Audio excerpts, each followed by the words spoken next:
Welcome back to the deep dive. Today, we're getting into something I know a lot of you are working on. Figuring out how to learn English, on your own time. You've probably got some apps, maybe some websites bookmarked, and you're thinking, okay, what actually works? What's the best way forward here? Exactly.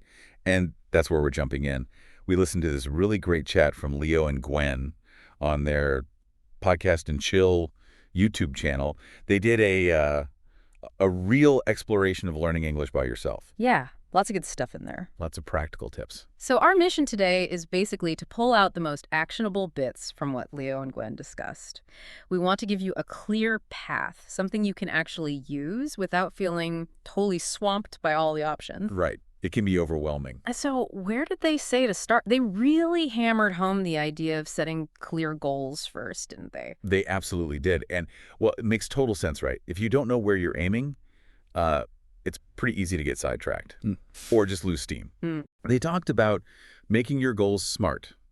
You've probably heard of this specific: measurable, achievable, relevant, and time-bound. Using that framework really helps focus things. Yeah, they had a good example. Like instead of just saying, oh, I want to improve my English, which is fine, but vague. Right. Very safe. A SMART goal is more like, okay, I'm going to learn and actually use 10 new English words every single day for the next month. See? Specific, measurable, time-bound. Exactly. Much clearer. And Gwen then made a useful distinction, didn't she, between the big picture, long-term goals and the short-term steps to get there. Yeah, like the long term could be maybe you want fluency for work or, to travel confidently. Gwen mentioned those kinds of things. That's the ultimate destination. Or why? But to reach that destination, you need those smaller steps, the short-term goals. Like Gwen suggested focusing just on grammar for maybe this month. Or maybe next month is all about practicing speaking, little chunks. Exactly. And she even gave examples like read one English book every 2 weeks or watch an English movie every weekend. Those feel doable, right? Totally. They're like manageable bites. You build momentum with those small wins. It's like laying bricks one by one to build a house. Nice analogy. You lay the foundation. And Gwen also made a really crucial point about celebrating your progress and being okay with adjusting the goals if you need to. Oh, for sure. That flexibility is key. Yeah. Because let's be real, learning isn't always a straight line. Things come up.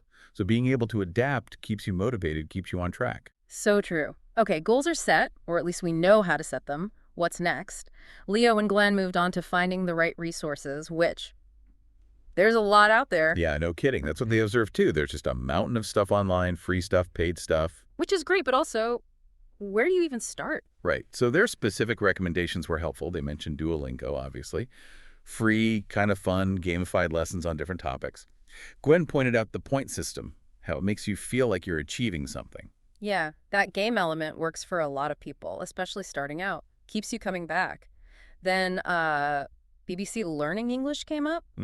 Which sounds brilliant, actually. They have lessons, videos covering grammar, vocab, even bits of British culture.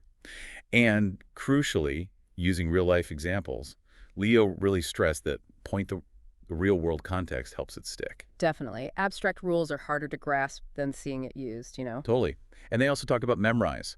That one uses spaced repetition. Ah, the SRS system. Yeah, which is basically a smart way to review stuff right before you forget it. Yeah. Really efficient for vocabulary and phrases. Gwen liked that it's self-paced, and you can even get a bit competitive with friends on there. Spaced repetition is genuinely effective for memory. And yeah, little competition never hurt. And then YouTube, of course. Oh, YouTube is huge for language learning. Gwen said there's basically a channel for every possible learning style. And they gave specific examples, which is always useful. Right, like English Addict for free lessons and tips. Yeah. Then English speaking course. Apparently very clear, simple stuff for everyday chat. Good for beginners. Okay. Learn English with Jessica. She uses fun methods for grammar, vocab, pronunciation. And then LEP Learn English Podcast, which is actually where they had this chat. Perfect. Yeah. Gwen said it covers loads of topics, real conversations, great for listening practice. And Leo added a key point: they provide transcripts. Oh, that's gold. Read along while you listen or review it after. Caters to different learning needs. Exactly. Yeah. So as Leo put it, with all these varied resources, consistent practice and improvement are definitely doable. It's just about finding what clicks for you. Right. It's about experimenting a bit. Which ones sound most appealing? How could you actually fit them into your life? Yeah, that's the next bit, isn't it? Making it consistent. Okay, so you've got goals, you've maybe picked out a few resources. How do you actually stick with it? Leo and Gwen both really emphasized creating a study schedule. Yeah, Gwen was pretty clear on this. A schedule gives you structure and makes sure you actually carve out dedicated time for learning English. It's not just an afterthought you try to squeeze in. Makes sense. So how do you build one? Gwen suggested looking at your daily routine. When are you most alert? When can you actually focus? Good advice. Trying to learn complex grammar when you're wiped out after work, probably not going to be very effective. Probably not. And she also stressed doing something daily, even if it's short, like just 15 or 30 minutes. They both agreed on that. That daily habit, that consistency, that's what builds the foundation. But, life gets in the way sometimes. What if you miss a day? Gwen said, basically, don't sweat it. It's okay. The important thing is just to get back to it the next day. It's about consistency over the long haul, not perfection every single day. Okay, good reminder. It's about momentum. Exactly. And Gwen also suggested planning what you'll study on specific days, like maybe Mondays are for vocab, Tuesdays for listening practice, something like that. So it's not just when, but what makes the sessions more focused. Yeah, more productive. And she tied it back to the resources, suggesting you actually schedule using them, like maybe do your Duolingo on the bus or watch a BBC video before bed. Right. Integrate them into the plan. Don't just collect resources. Actually use them in your scheduled time. Precisely. As Gwen summed it up, consistency and planning, they're really the bedrock of learning a language successfully. So we're thinking about your own day. Where's that little pocket of time you could dedicate? Definitely food for thought. Yep. Okay. Goals, resources, schedule. Check, check, check. Now, the bit that often feels like the biggest hurdle, actually speaking. Yeah, the speaking practice. But they had some really practical, down-to-earth suggestions here. Yeah, Gwen suggested something super simple. Just talk to yourself in English. Describe what you're doing, narrate your thoughts, plan your day out loud. Leo even shared that he used to pretend he was hosting a show, just talking about his day in English. I love that. It's low stakes, right? No pressure, no fear of making mistakes in front of someone, just getting your mouth used to forming the sounds. Exactly.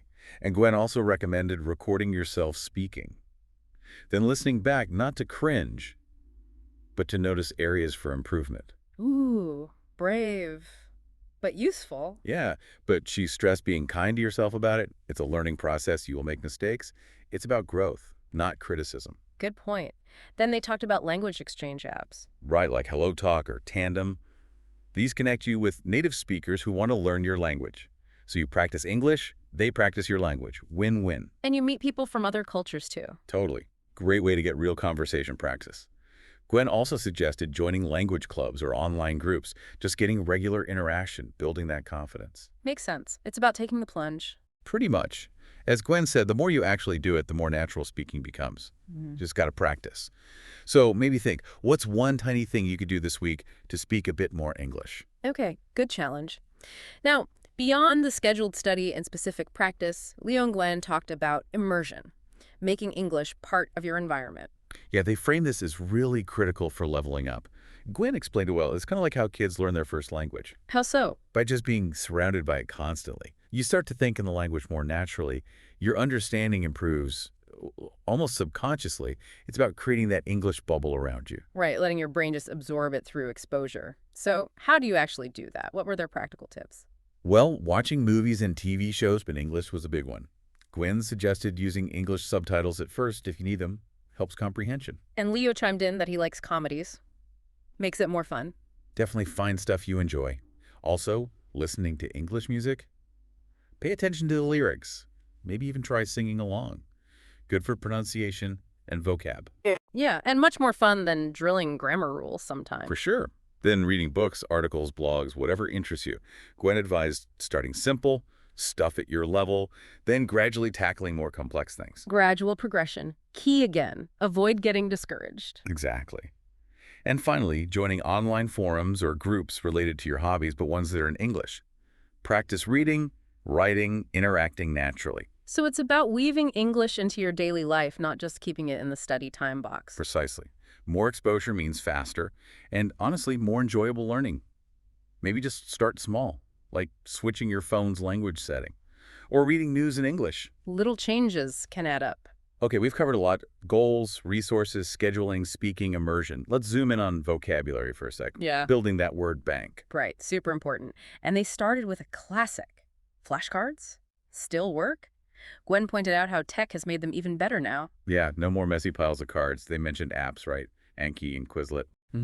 Anki uses that spaced repetition system, the SRS thing we mentioned. It quizzes you on words just before you'd naturally forget them.